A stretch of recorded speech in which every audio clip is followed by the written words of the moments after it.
समजा असा एखादा विद्यार्थी आहे, जो गेली अनेक वर्ष, अनेक परीक्षांमध्ये, अनेक विषयांमध्ये सातत्यपूर्ण नापास होतोय.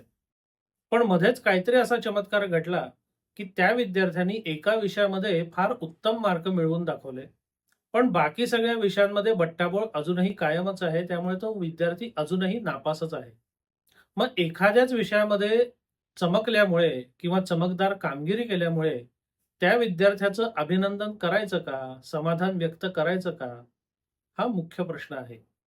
आणि अशा विद्यार्थ्याबद्दल किंवा त्याच्या कामगिरीबद्दल जर आपण आनंद आणि समाधान व्यक्त करायला तयार असू, तर आणि तरच नसरापूर प्रकरणी न्यायालयाने जो काही निकाल दिलेला आहे, त्या संदर्भात आपण समाधान किंवा आनंद व्यक्त केला पाहिजे.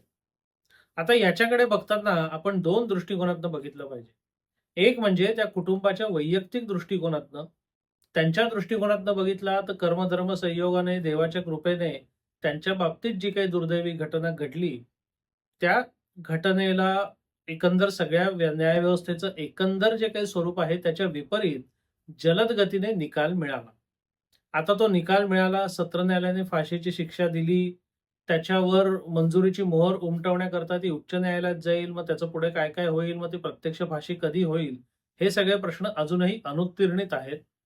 पण किमान सत्र न्यायालयाने तरी त्याला फाशीची शिक्षा दिली, म्हणून त्या कुटुंबाने आनंद किंवा समाधान व्यक्त करण्यात काहीच हरकत नाही.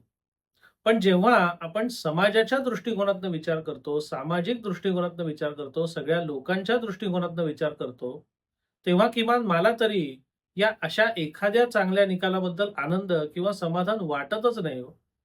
कारण पार्श्वभूमी त्याची एवढी विचित्र आणि एवढी वाईट आहे, की अशी एखादी घटना घडली म्हणून त्याचा आनंद किंवा समाधान मला वाटतच नाही.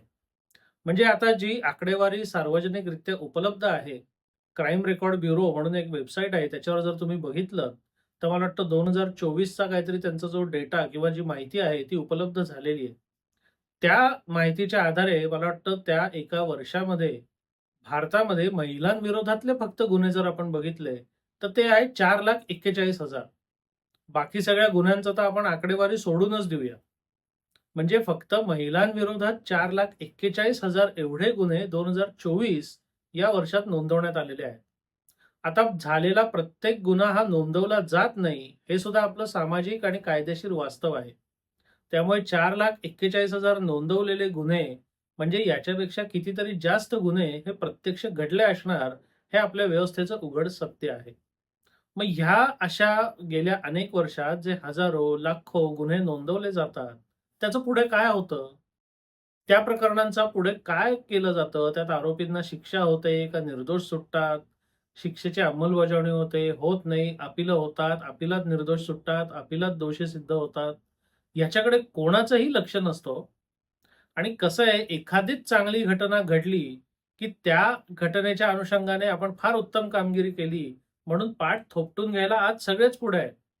मग ती न्यायव्यवस्था पुढे आहे, मग ते पोलीस प्रशासन पुढे आहे, मग ते वकील पुढे आहेत, मग ते राजकारणी पुढे आहेत, मग ते माननीय सगळे महामहिम महोदय पुढे आहेत. पण ह्या सगळ्यांनी जर या प्रकरणाबद्दल आपली पाठ थोपटून घेतली असेल, तर बाकी सगळ्या प्रकरणांचं काय झालं? याचं उत्तर कोण देणार?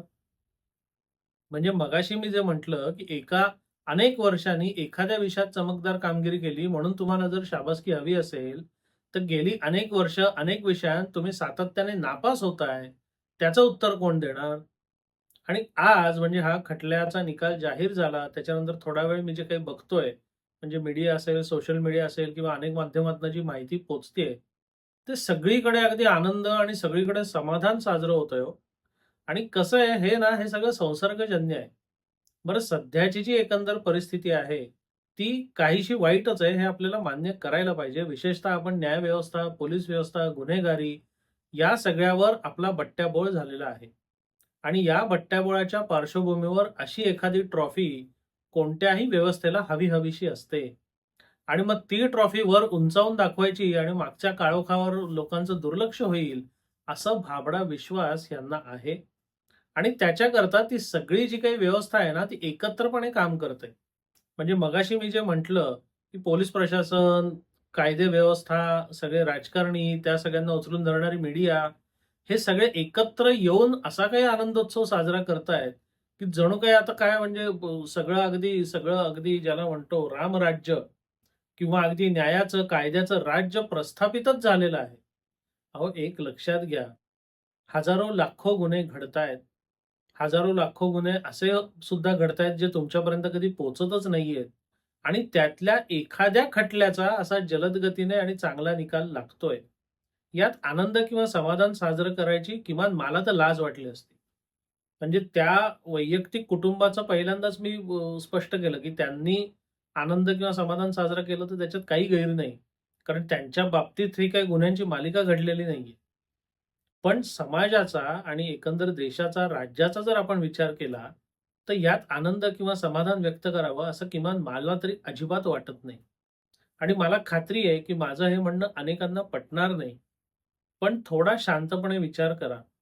हा जो आता गवगवा चाललेला आहे, हे जे आता ढोल नगारे वाजतायत, त्याचा आनंद साजरा करतायत.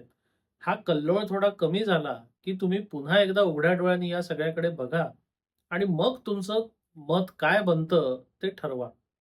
तुम्हाला माझ्याप्रमाणेच वाटलं पाहिजे ही काही माझी सक्ती नाही किंवा तुम्हाला माझं म्हणणं पटलंच पाहिजे ही सुद्धा माझी सक्ती नाही. फक्त आत्ता तुम्हाला जे वाटतंय ना, ते भावनेच्या भरात वाटतंय, तर्कसंगत ते असेलच असं नाही. म्हणून अशा एखाद्याच प्रकरणाच्या निकालाने आनंद आणि समाधान वाटून घ्यावं का? हा प्रश्न तुम्ही स्वतःला, हा कल्लोळ आणि हा आनंदोत्सव थांबला, की 4-8 दिवसांनी विचारा. तेव्हा तुमचं मन तुम्हाला जे उत्तर देईल, त्याच्यावर विश्वास ठेवा. बाकी माझ्यावर विश्वास ठेवायची काहीही आवश्यकता नाही. पण या विषयाबद्दल ही काळी बाजू कोणी बोलून दाखवणार नाही आणि ती बोलून दाखवणं हे मी माझं कर्तव्य समजतो. म्हणून हा सगळा व्हिडिओ बनवण्याचा प्रपंच केला. या व्हिडिओबद्दल, या विषयाबद्दल तुम्हाला काय वाटतं? अवश्य कळवा. धन्यवाद.